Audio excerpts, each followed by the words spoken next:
I didn't know shit about business. I didn't know anything about running a business. Young 31-year-old kid. I said, okay, screw you. I quit on a Friday. And by Monday morning, had a crappy website open. And I mean, it was like very humble beginnings because, there was it just was out of principle. I started this thing. Welcome to today's episode of the Seven Figure Journey podcast. My name is David Gilliland. I'm one of your hosts.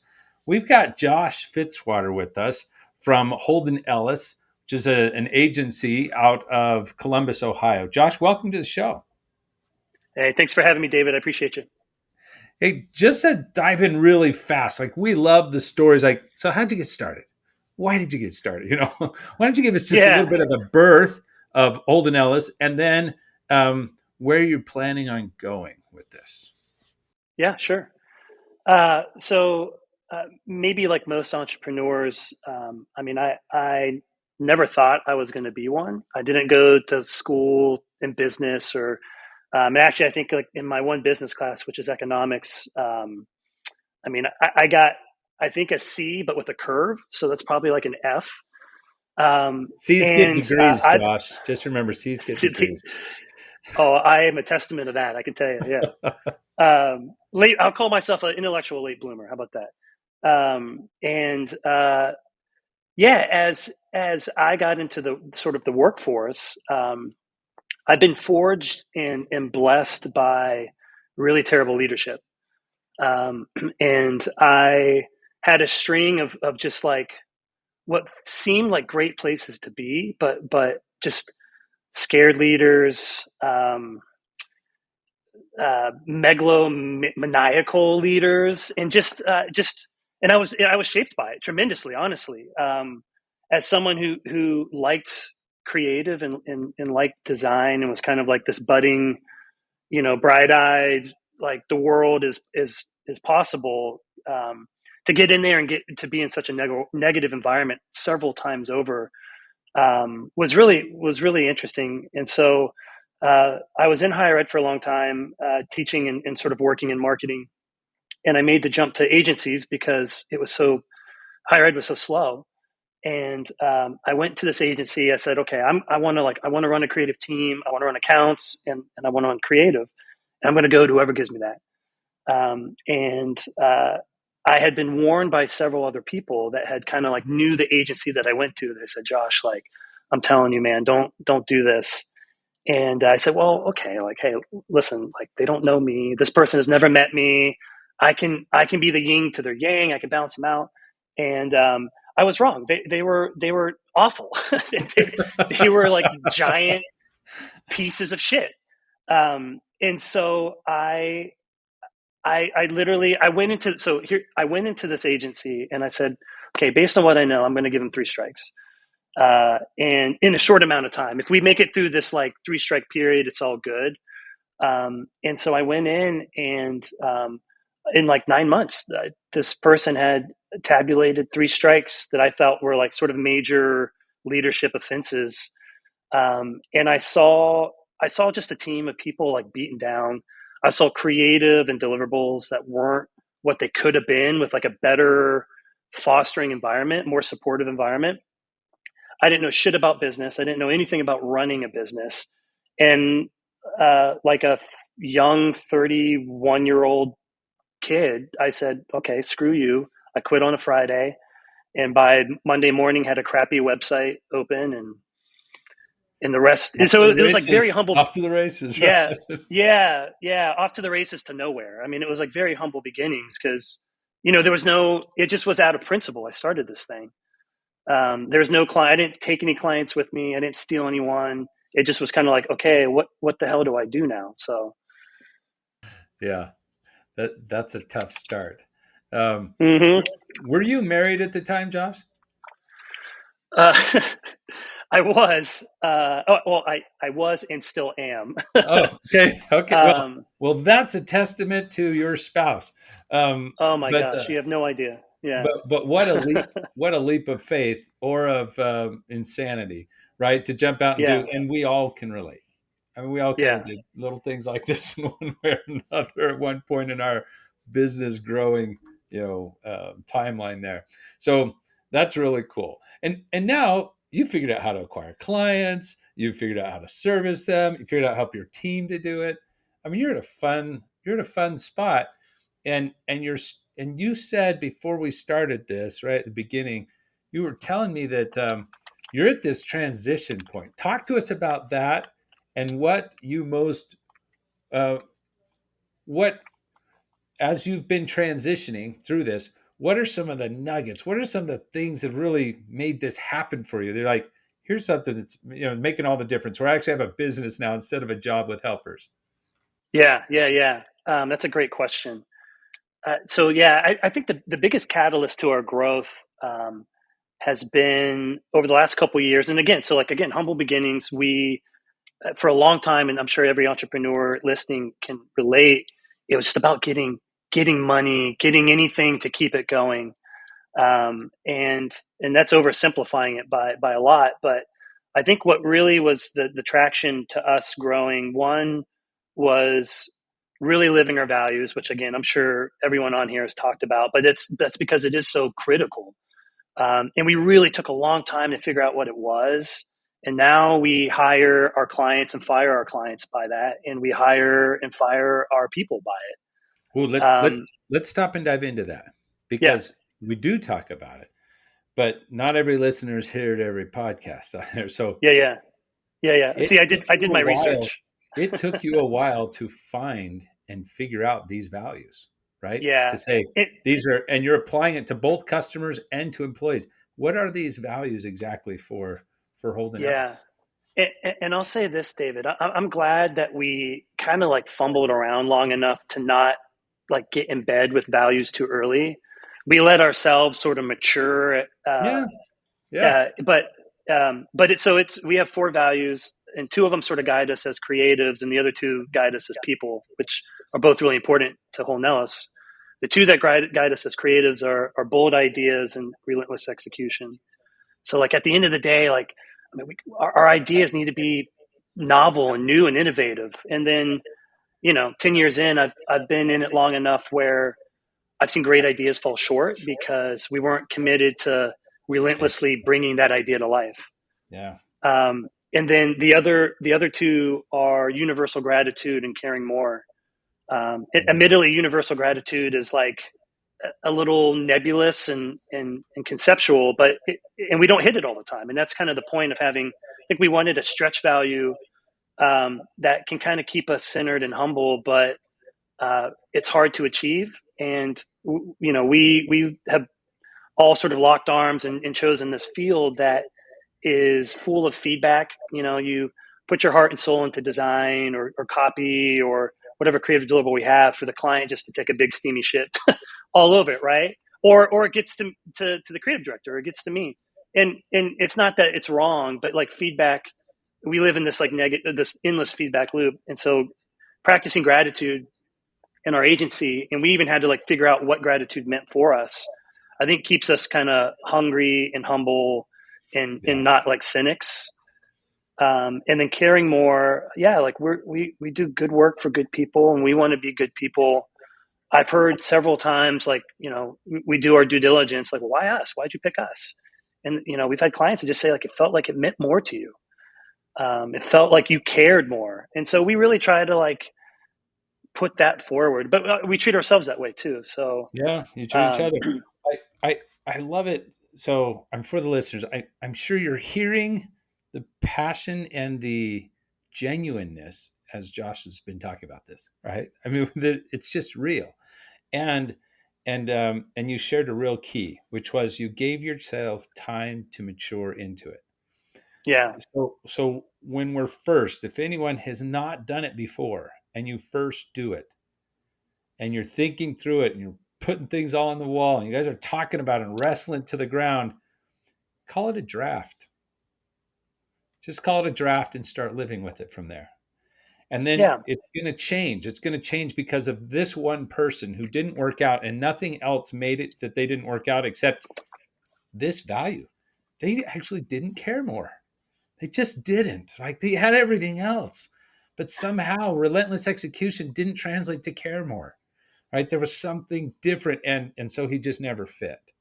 And you're like, oh, and that's why Caramore made it in, or whatever reason, right? Like there'll be these moments where it comes, or you will have said gratitude, but gratitude morphed over time. It wasn't just gratitude, it was universal. There was something more to it, right? Like we need to have this Mhm. bigger because it is bigger to us. And it'll mature.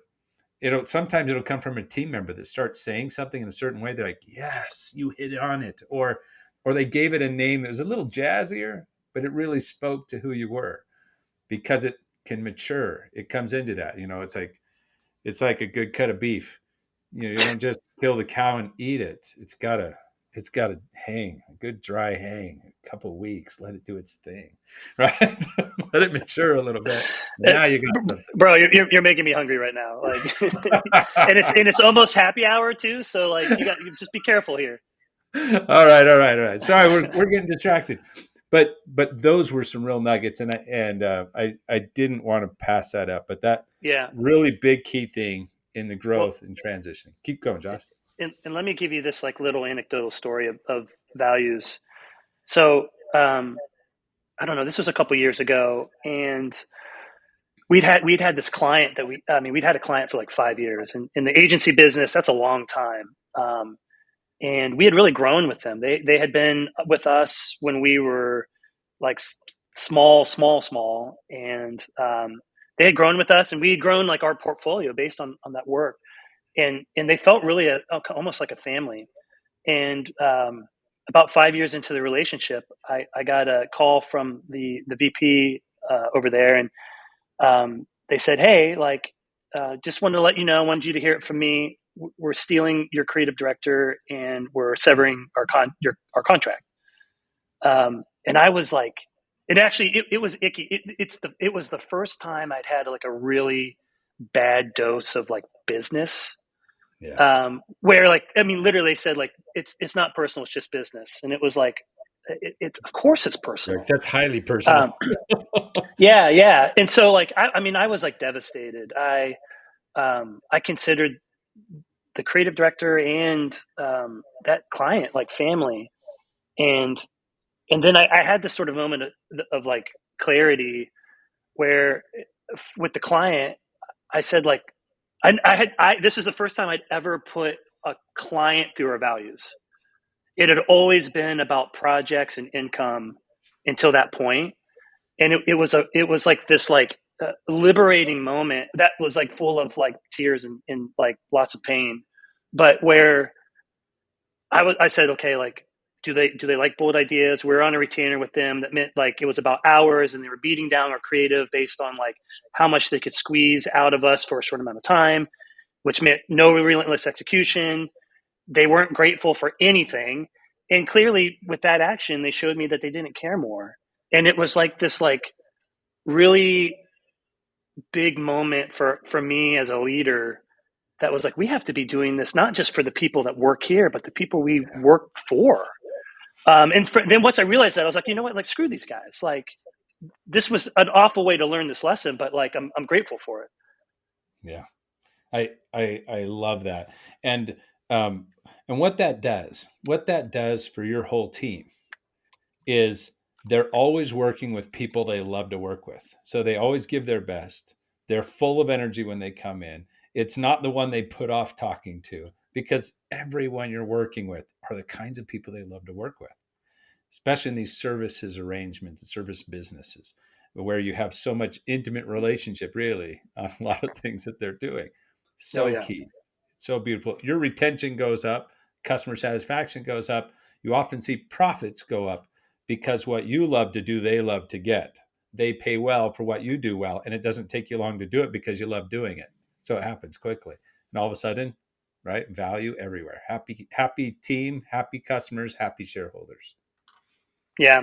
It's like a trust fall with yourself. Like, you have to know, like, if I let go of this client that is giving me income, yes, but like killing everybody's soul, um, you have to understand that like if you let go and believe that you're not going to fall at all, and that the the time you spent with this bad client you're going to put into energy of getting a new client and servicing a better client, and one, yeah, that pays better and aligns with your values. But it's, in the early days when money is everything, It's it, hard. it's a leap of faith. I mean, it's a leap of faith with yourself. It's a Yeah. trust fall with yourself. Yeah. I remember going through that same thing. And so, what a great step and what a great nugget, little gem that you shared with the group. So thank you. All right. So you're here now. What are you working on now that maybe we can be of help and the community as we listen and learn with you? We share some insights. Yeah, yeah, yeah. Like things that we're going, like the companies and myself are going Mm-hmm. through. Yeah, yeah, Yep. Yep. In this stage of growth.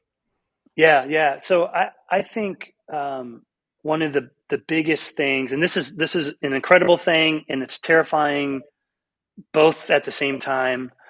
Um, for the longest time, Holden Ellis has been me.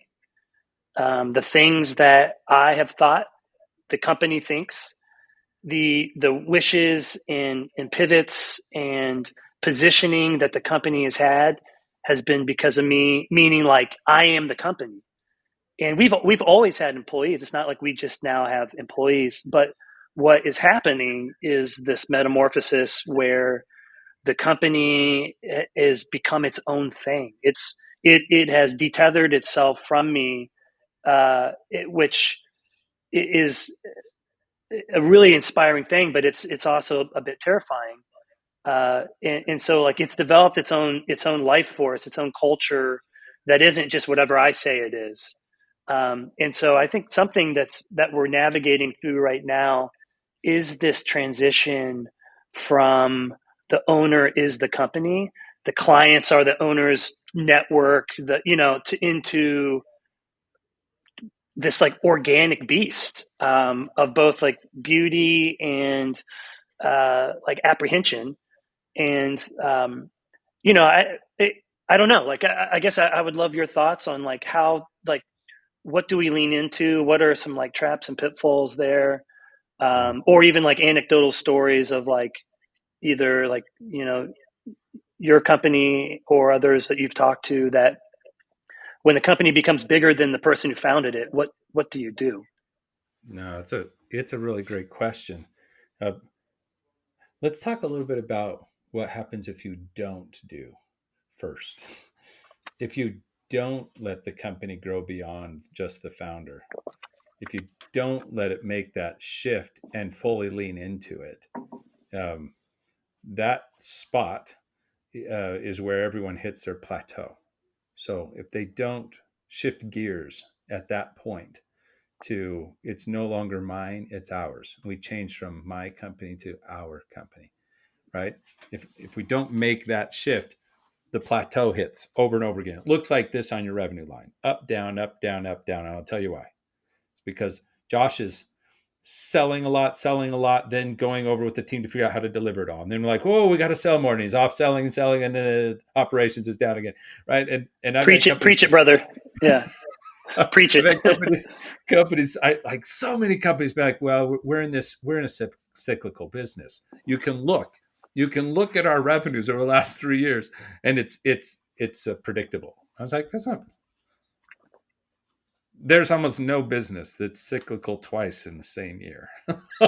Right, I'll right. tell you. I'll tell you what this cyclicality is. So that's one of the things that happens if we don't shift and let happen what you're asking. Or another one, it does keep growing. The only thing that's suffering is the owner's time in the business is growing too. And I've got some that they, came to me and like, oh, well, I mean, I'm not working out. I'm not working too much. I mean, on Sundays, I'll only put in maybe 8 hours. Yeah. Right. And so they've gone well beyond the million mark and they're way out, they're like 3, 4 million. And that owner is killing him or herself, just Yeah. killing themselves. Okay. To maintain that same thing. Or they're growing and the team's growing and the owner's not killing themselves, but their profit margin, it's like revenues here, profit margins are dropping because they're getting less and less efficient. They're hiring more people, but really the same person is the bottleneck for all decisions, right? And it's like a line from sun up to sundown coming for advice on what I should do. So those are all the signs of what happens if we don't do what you're asking about, which is let this go from a mine to an ours, from an I to a we, from a I create this to how can we co-create? How can we Hmm. co-create the business? And are there structures in place that can help me do this? And what new skills and what do I have to learn to let go of? This is that pivot point right now. So, uh, for the listeners, that normally happens between about 7 and 12 people on your team. If you're a solo owner, if you've got a partner in it, you might go up to 15 people, 16 people. But right around there, you've got to shift from a mine to an ours. So, do you want to, Josh? What would be most helpful? Because I mean, we can see the costs. The costs are life, sanity, and profits. Hmm. so, Who cares so, about those? Yeah. yeah, who cares about those? That's the cost.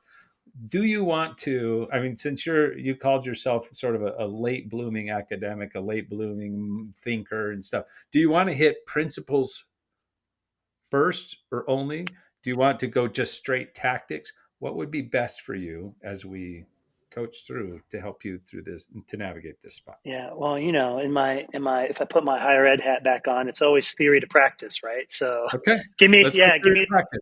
yeah. We'll go theory to practice. So the theory and the principles behind some of this is is first and foremost is a belief that people have unlimited potential, and it's only the systems and other people around them that limit that potential in many ways. I mean, their own belief is yes, but let's pretend they want it. Now, our systems and our way of interacting with them can hold them back. Okay, we're an impediment to their limitless possibility, their potential. So that's one thing to kind of remember and keep in mind. Hmm. And the second is that everybody wants to create either order or beauty, but everyone wants to create. Or An chaos. accountant wants to create perfect order, or maybe it's beautiful spreadsheets. I don't care. But they want to create it. No one wants to just plug things in. People want to create. They want to create beauty, right? They want things that flourish, that thrive, that grow, that they want to be creators. And most of the time, we and our structures are keeping them back from that. So think limitless potential in people to go and to do. They all want to create and be a part of. And it's actually structures and systems that control them. Most of them in their lives in the US have gone through a certain education system that puts them in a box. There's right and wrong answers. It's not about creating, Hmm. it's about responding, it's about fitting in, right? And so you have a little bit to work against, but our businesses were built the same way. When it was Josh's business and Josh's decisions and Josh's clients, everyone came to you. Susie's having a problem. She's struggling with this. What do you think I ought to do? And Josh's like, well, Yeah. I know Susie. Yeah, we've known each other a long way. This is a good point. We should go this route. And they're like, oh, that's genius. And it was genius for Susie's problem. But it wasn't genius for developing your team member at that time. Okay. And so now let's get down into some practices and what it looks like on the daily. One, in order to create well, you have to create time and space for that and vision. Okay. So we have to have this vision of like the wow factor that we want. And then time and space and support needs to be created so the best creative minds can work together to do something. And you do this right now in your practice. That's why you left the other place, right? There was no Hmm. vision. They suppressed you. They locked things down. They forced certain things. You hated it, right? Yeah. So in your business, it's the same way. Even if like you're just working with an accountant and not a creative, it's the same idea. Uh, so, do we have time and space carved out? So, first thing, let's find time for your team to come together. You can be all seven of you because that's a small enough team. All seven of you could come together and say, what's our big goal? What's the cool thing we want to go create? What's the impact we want to have on the world? And if we have that distilled and clear, and like that's the target, and we're all really excited about it, and I'm not talking about a profit margin, that's over here inside goals that have to be there. I'm talking about an impact kind of goal. something that Yeah. inspires creativity. We get that impact goal there that we can measure, that's time bound, but that's inspiring. Now, now we build space that regularly we say, okay, for this quarter, next 3 months, what would be the most impactful thing for us to do in order to hit that goal on time? What's the critical step?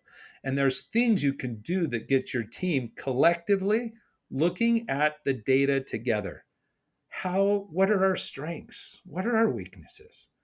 What are some of the cool things we've accomplished in the past? What are some of the lessons we've learned? They've been painful or they've been joyous, but we really learned them together. We're jointly sharing and thinking, and you're doing what happens in your brain. You're starting to make connections, but you're doing it in a group. So there's a co creative process that you do by having people jointly share, write it down together, move ideas. And then they start saying, hey, here's some opportunities out there. Hey, and here's some threats. And now they're seeing what we're good at, what we're not. They're seeing opportunities, they're seeing threats and talking about them together. And they're starting to think like a business owner instead of like an employee.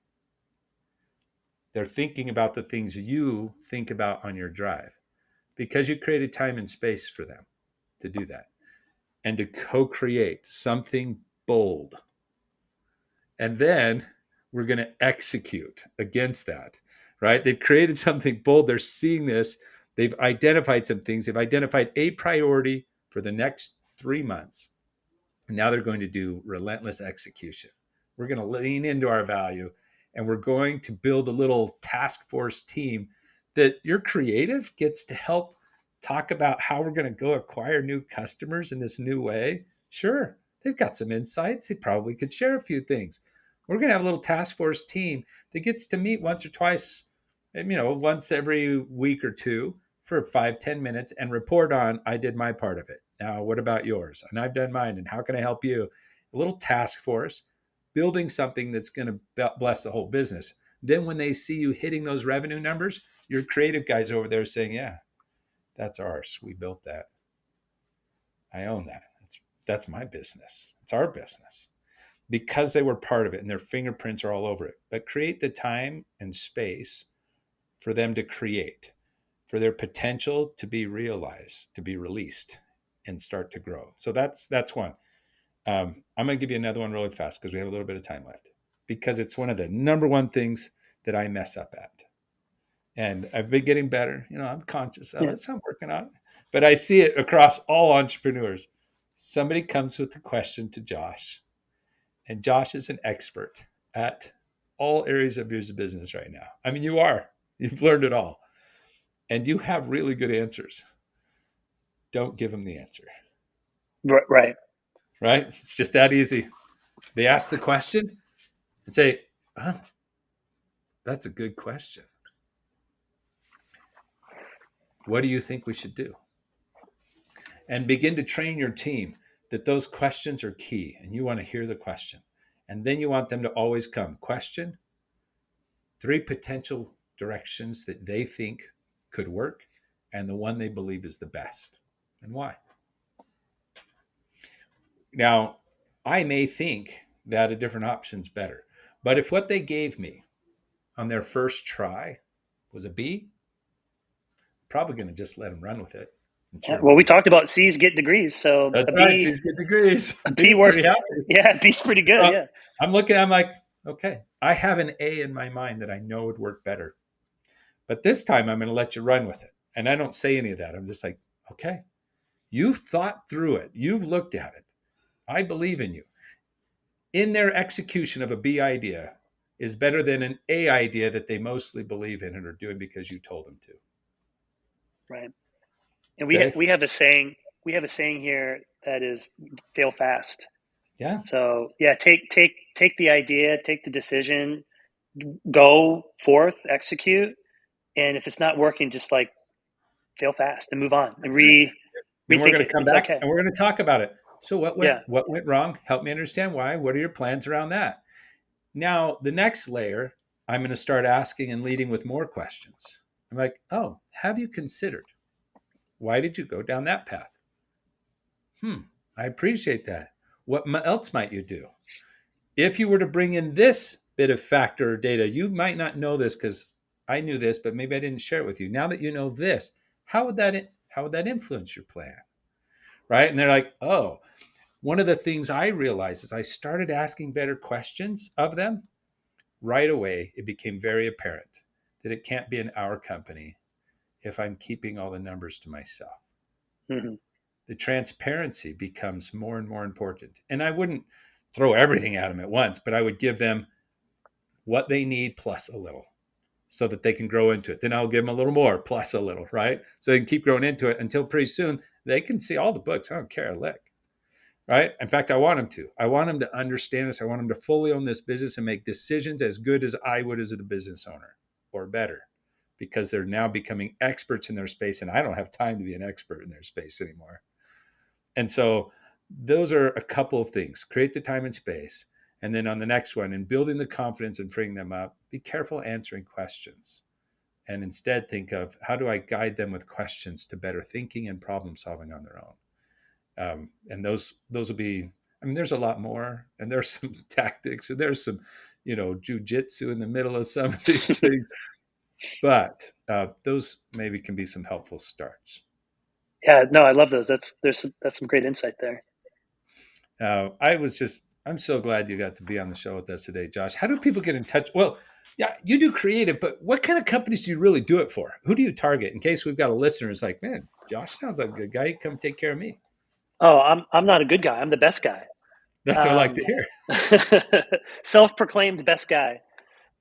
um, yeah. So and that was actually another big like thing of growth. Once we realized and aligned with our verticals and really define those. Obviously, when you're focused on one sector, you can accomplish a lot more. But our verticals that we do a lot of work in are in the healthcare space. We also do work in startups, higher ed, obviously, as well as we have a bucket that we call MGF, a vertical called MGF, which is miscellaneous good fit. So we also, you can take that, yeah. But like, we don't want to be so blind by our verticals that we're not open to good ideas or good opportunities. It's like, well, it's not in healthcare, so we don't want to do it. A lot of the funnest projects we've ever done have been these MGF clients that just come out of nowhere, and we're like, well, okay, we don't really have any reps in that space, but we know how to tell a story. Um, so those are most of the verticals that we play in. Cool. And how do they get Yeah, in touch with you if they want to contact you or your business? yeah. So hit me up on my pager. Would be the first. No, um, so our email address or my email address is Holden or Josh. Wait, let me rephrase that. Through our website, which is holdenellis.com, and through my email, they can hit me up at josh at holdenellis.com, as well as on Instagram, Holden Ellis at Holden Ellis _ so yeah, I'd love anyone who's heard the podcast and wants to reach out. I'd love to connect. Fantastic. Well, that wraps up today's episode of the Seven Figure Journey podcast. Josh, thanks so much for your insights, for sharing what you're going through and learning together with us. If any of the listeners liked what they saw or heard and want to get this out to others, please like, share, get it to the other seven figure business owners so they also can learn with us in this community. Keep learning, keep striving, keep growing, and keep caring. Until next time.